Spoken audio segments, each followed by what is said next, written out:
para pemirsa sekalian, para sahabatku semuanya, para seniman api di seluruh tanah air. Hari ini saya ingin membahas satu proses las ya, yang dinamakan dengan GTAW ya. GTAW ini dikenal juga dengan nama TIG atau TIG welding. Nah, kalau di Indonesia ini orang banyak mengenal dengan namanya las argon. Ya. Nah, mengapa disebut las argon? Karena memang proses las ini menggunakan gas yang namanya argon.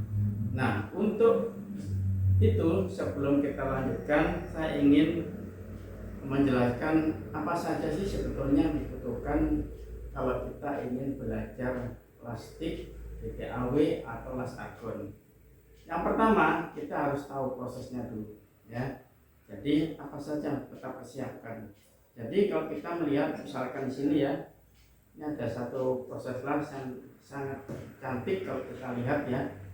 Nah, ini sebetulnya sebelumnya seperti ini ya. Nah, sebelum kita melangkah ke sini, saya perkenalkan dulu. Jadi di dalam proses ini ada beberapa hal yang harus diperhatikan ya. Tapi kalau kita ingin belajar las TIG, sebaiknya kita sudah pernah belajar mengelas yang lain seperti SMAW atau GMAW ya, sehingga nanti kita sudah bisa mengenal yang namanya cairan las itu harus diberlakukan seperti apa. Nah, untuk pembelajaran kali ini saya ingin memberikan tips sederhana bagi Anda para pemula yang ingin belajar las TIG atau las argon ya. Jadi yang pertama kita harus mengenal yang namanya tungsten. Tungsten ini adalah sarana utama sebagai elektrodnya untuk bisa menimbulkan api ya. Jadi saya jelaskan di sini, tungsten elektrod ini adalah salah satu jenis dari tungsten yang ada ya. Dari tungsten ini macamnya juga sangat banyak.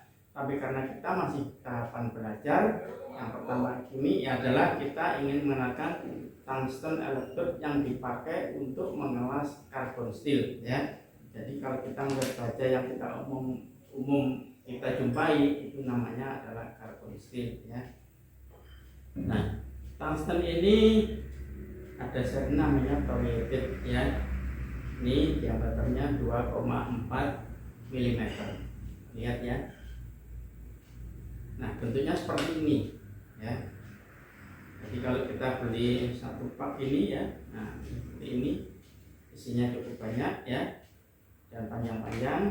Nah, nanti ujung-ujungnya ini harus dibikin runcing, harus runcing seperti ini ya. Nah, kalau kita masih belajar, mendingan digerendanya bolak-balik ya, supaya nanti kalau ini tumpul tinggal dibalik, satunya bisa dipakai. Kemudian wire-nya atau kawat lasnya ya.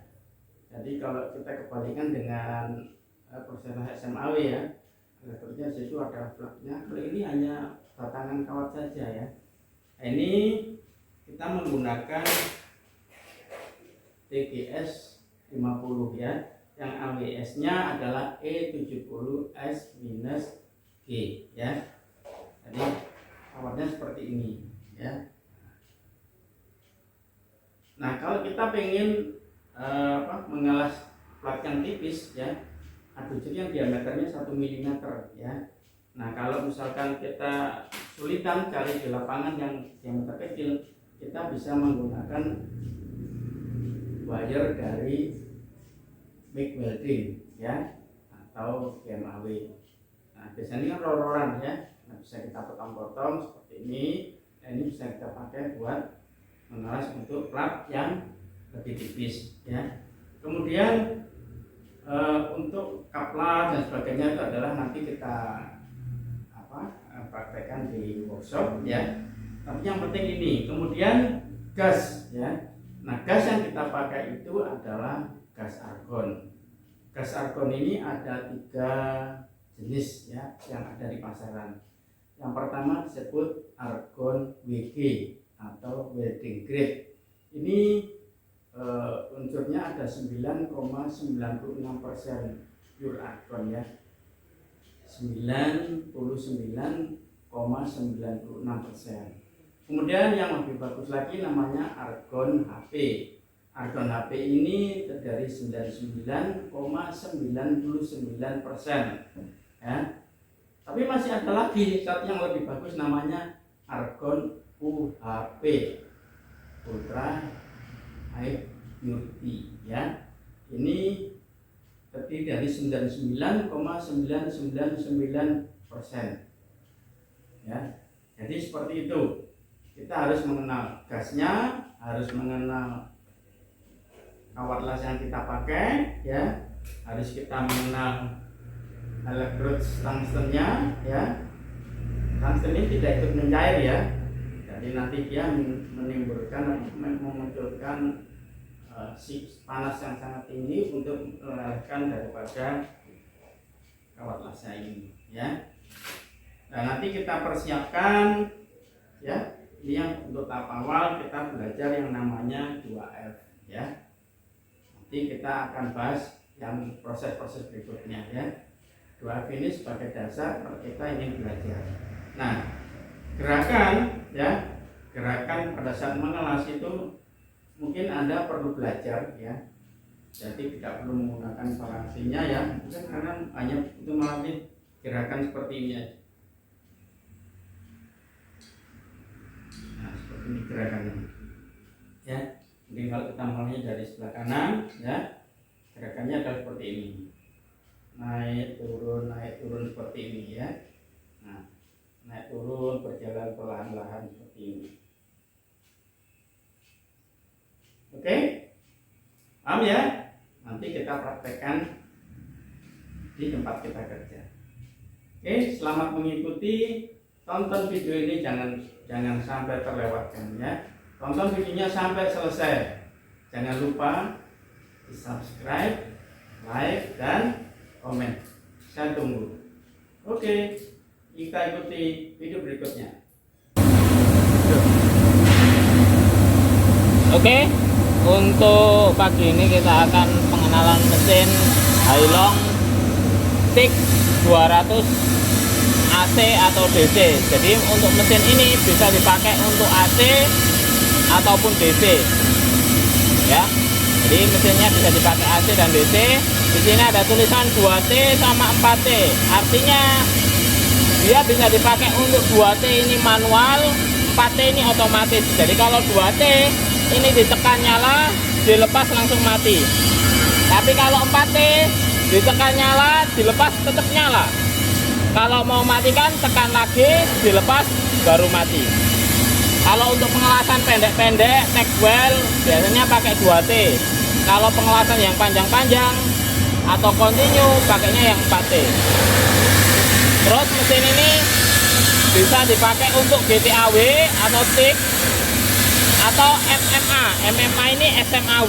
Jadi SMAW itu kalau bahasa Eropanya terkenal dengan nama MMA, Manual Metal Arc Welding, MMAW. Di sini ada tombol on off-nya. Jadi kalau ke atas on, ke bawah off. Nah, di sini ada beberapa tombol pengaturan lain. Kalau preflow, yang awal ini preflow, berarti kalau ini diatur, contoh ini diatur setengah detik. Jadi gasnya kalau nanti ditekan, itu gas dulu yang keluar, baru nanti keluar asnya atau keluar apinya. Jadi preflow ini gas dulu yang keluar, ini satuannya detik, maksimal di sini ada 2 detik. Jadi digunakan supaya apa? Supaya membersihkan atau untuk area sekitarnya itu supaya bebas dulu dari gas-gas yang tidak diinginkan, baru nanti keluar asnya biar nggak keropos awalnya. Terus di sini ada current ini ampernya berarti di sini minimal 20 maksimal 200. Untuk lihatnya nanti bisa dilihat di digitalnya sini, ya, bisa dilihat di digitalnya sini.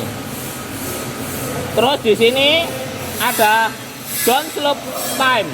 Jadi waktu kalau mau matikan ditekan, itu ngaturnya di sini. Jadi nanti arcnya nggak langsung hilang. Jadi ada kayak ngelambat, turun-turun pelan-pelan dulu, baru nanti arcnya hilang.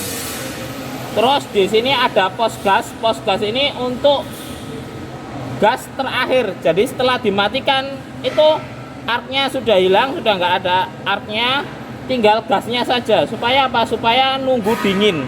Supaya cairan itu waktu masih berbentuk cairan itu masih dilindungi sama gas. Kalau dia nggak dilindungi sama gas, biasanya di ujungnya itu akan sering kropos. Ini pos gas. Terus ini clean area white, ini digunakan untuk pembersihan saja ya. Ini biasanya juga kalau ada yang lainnya, tombol-tombol yang lainnya untuk mesin yang lain biasanya ada buahnya. Tapi kalau untuk mesin ini sangat sederhana. Terus di sini ada kutub minus. Di sini ada untuk dihubungkan ke torchnya. Ini juga kabelnya, karena kita pakai switch, jadi ini harus terhubung ke switchnya. Terus ini pakai kutubnya, kutub positif. Jadi kita pakai kutub positif tapi dihubungkan ke benda kerja. Sedangkan minusnya kita hubungkan ke torchnya. Jadi kita pakai DC elektroda negatif, jadi atau DCEN atau DSP, strike polarity. Karena apa? Karena panasnya supaya banyak di material, supaya tungstennya nggak cepat tumpul. Karena kalau GTAW untuk mid steel atau baja karbon itu harus pakai DC minus atau DC elektroda negatif atau DCEN. Kalau AC juga bisa digunakan, tapi biasanya kalau AC digunakan untuk aluminium. Oke, itu saja review untuk mesin ini. Assalamualaikum warahmatullahi wabarakatuh.